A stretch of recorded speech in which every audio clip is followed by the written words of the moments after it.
তিনি আমাকে আপনাকে ভাই বলে সম্বোধন করেছেন।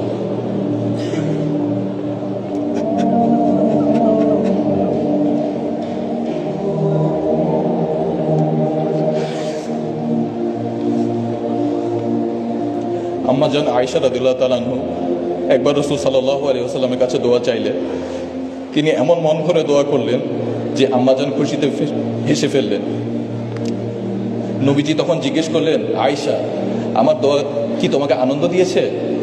আম্মা জান বললেন, অবশ্যই। তখন তিনি বললেন, আল্লাহর কসম, আমি প্রতি সালাতে আমার উম্মতের জন্য ঠিক এই দোয়াটিই করি।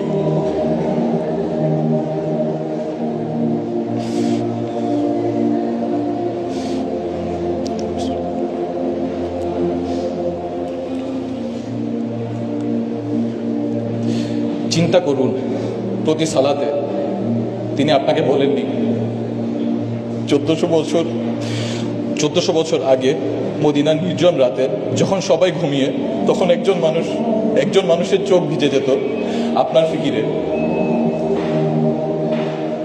আর আজ আমরা সেই উম্মত তাকে কোথায় নিয়ে দাঁড়িয়ে আছি।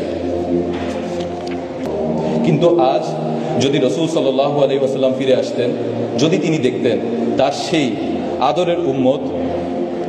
আদরের উম্মতের মসজিদগুলো আজ ফজরের সময় খালি পড়ে থাকে,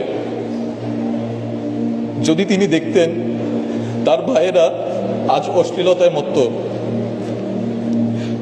যেই উম্মতের জন্য তিনি উহুদে রক্ত ঝরিয়েছে, সেই মানুষেরা আজ সামান্য দুনিয়ার লোভে মিথ্যা বলে, ধোঁকা দেয়।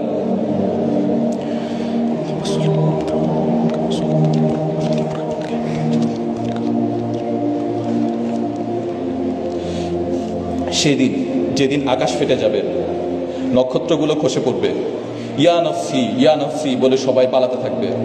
মা সন্তানকে চিনবে না, বাবা চিনবে না ছেলেকে, নবীরা পর্যন্ত ভয় কাঁপতে থাকবেন।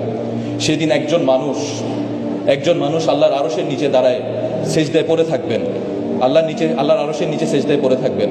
আল্লাহ জিজ্ঞেস করবেন, হে মুহাম্মদ, মাথা তুলুন, চান, দেওয়া হবে, সুপারিশ করুন, কবুল করা হবে। সেদিন তিনি নিজের জন্য জান্নাত চাইবেন না, ফাতেমার জন্য চাইবেন না। সেদিন তিনি বলবেন, ইয়া রব্বি উম্মতি উম্মতি।